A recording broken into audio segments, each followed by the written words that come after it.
29 and I find myself wondering what did happen to the last 10. I ran away with my life, fast forward, never turn back again. It's kind of funny that the more we pass time, the more we need to set the rewind. And 19 was the year I had to leave you, but now I'm seeing all the signs. Is this really happening? I can't believe it's true. I'm just as surprised as you.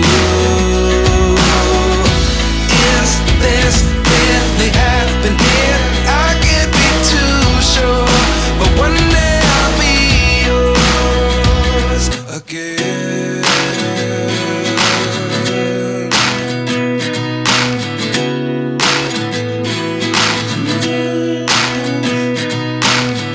Life lessons come one in a dozen. The other 11 get something from nothing. I sit here looking for an answer. Maybe the biggest question was in the last chapter. You gave me the soul I have today. Without you I never could have moved away. But now I see what you teach. I do believe I always